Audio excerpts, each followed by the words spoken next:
This is a TalkStation original podcast.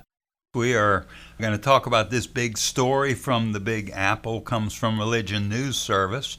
It's entitled, Zohran Mamdani's Muslim Faith Quickly Targeted After His Victory in the New York City Mayoral Primary. The article is written by Fiona Andre. She writes, Zohran Mamdani, the Muslim state assemblyman running for mayor in New York, led the Democratic primary election as of Tuesday, June 24th, with 43.5% of ballots over former Governor Andrew Cuomo, who earned 36.4% of the vote. Though the results of the ranked choice election won't be final until next week, Cuomo conceded victory to Mamdani. He said, "Tonight was not our night. Tonight was Assemblyman Mamdani's night." In blue state New York, Mamdani's victory as the Democratic nominee puts him in a favorable position to win the general election in November. If elected, the 33-year-old Democratic Socialist will become the city's first Muslim mayor, a prospect that unleashed a wave of Islamophobia from political adversaries in the wake of Tuesday's results. As he delivered his victory speech in Queens, Mamdani cited Nelson Mandela to highlight what he saw as his campaign beating the odds. He said, "It always seems impossible until it's done. My friends, it is done, and you are the ones who did it." Mamdani has promised to make the city more affordable by freezing the rent of rent-established units, eliminating bus fares, and creating a network of city-owned grocery stores, appealing to working-class New Yorkers across the city's 5 boroughs. A Twelver Shia Muslim, Mamdani also appealed to Muslim New Yorkers, addressing constituents at Jummah prayers, Muslims' congregational Friday prayers. His volunteers also led multiple canvassing operations at mosques. United States Representative Ilhan Omar, who is Muslim, congratulated Mamdani on X, calling his victory, quote, "a testament to the people-powered campaign you put together." She wrote, "Thank you, New York City, for not letting the bigots and corrupt billionaires prevail. This victory also belongs to you. As you'll get ready for the general election, know that we will all be cheering you, Alhamdulillah, which means all praise to Allah." Mamdani's victory sent a strong message to disillusioned Muslim voters in New York who doubted their political power, said Ruha Rahman, a Georgia state representative. His campaign, she said, spoke directly to these communities by translating campaign material into multiple languages and relying on faith leaders and community leaders. "This shows again," she said, "and something I've tried to tell our community, is that when you show up, you can do a lot of amazing things, including making history."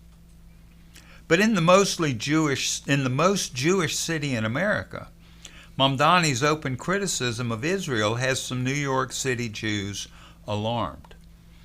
During his campaign, Mamdani was outspoken against the war in Gaza, calling for a ceasefire and denouncing the death toll of the Israeli military campaign.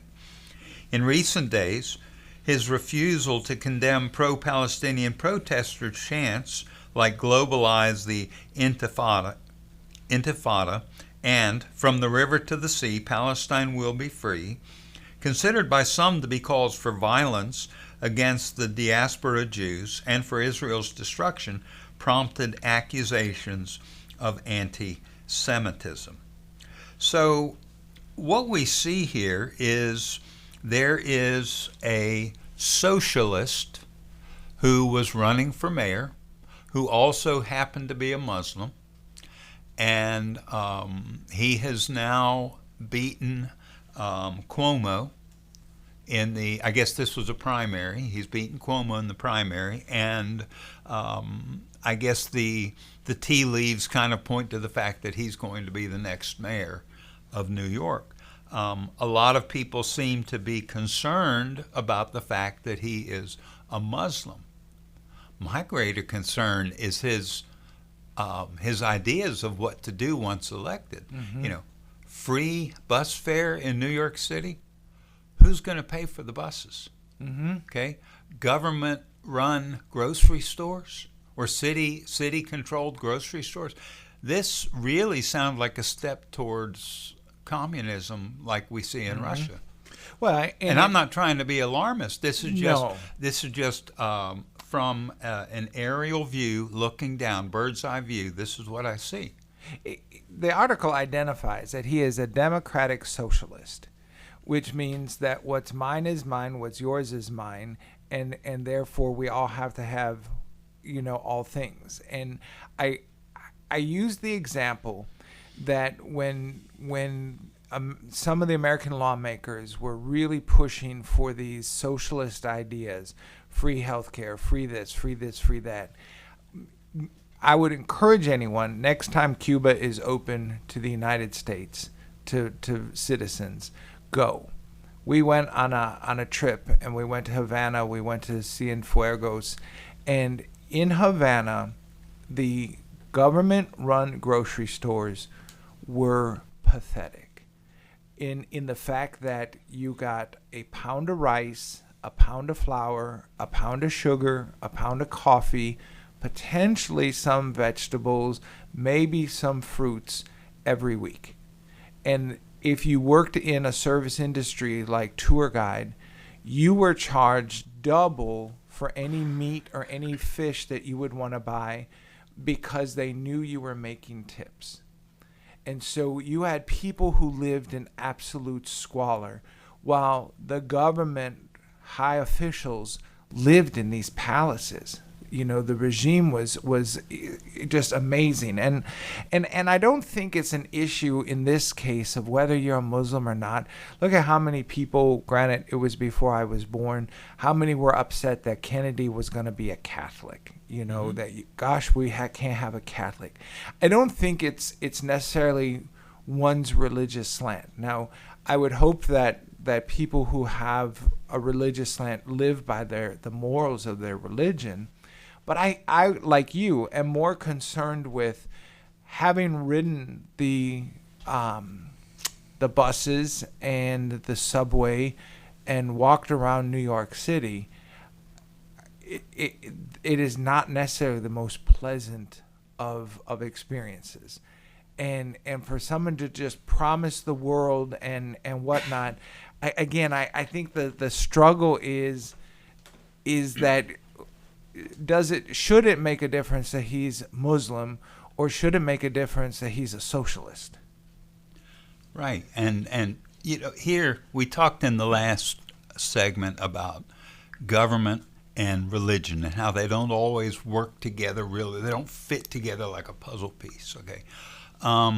My concerns with him are government related, okay? I'm not sure that the idea of free bus fare is a good idea. Like you said, I went to New York and I rode the buses. I rode the subways. It was pretty amazing how quickly you could get from one part of town to another. Mm-hmm. But it was also at times a little bit intimidating when you were on the subway and there's all these people on the subway, some of whom look like they're going to a meeting. Others look like they're waiting for the lights to go out so they can stab you. Mm-hmm. Okay. And if suddenly all of this fare is taken away and anybody can ride, what's going to happen? Mm-hmm. Okay. You are going to have some who are going to take advantage of that in a good way. Somebody who can't afford transportation and now they can get to their job and they can get home and all of this, and that's great. But there are others who will take advantage of it for the wrong reasons. Mm-hmm. And it's one of those cases where you do something nice to help someone and then someone can come in and ruin it for everybody else. That's the sort of thing that can happen. The idea of grocery stores looking like what you talked about in Cuba, that's troubling for me. Because if it happens in New York, what's to say it's not going to start happening in other places? Mm-hmm. Now, when it comes to his faith, I've had a lot of friends who were Muslim, and they were not extremists. They were very wonderful, kind, loving, giving, caring people.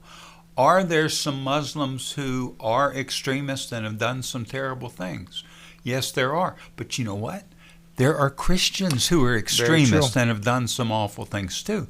But for the city of New York, that less than 25 years ago stood and watched in horror as planes piloted by Muslims intent on destroying our country plowed into the World Trade Center and killed thousands of people. And now, 24 years later, oh, well, he's a Muslim. Let's be, I'm not going to let that concern me. Mm-hmm. And maybe I sound like an Islamophobe by saying that.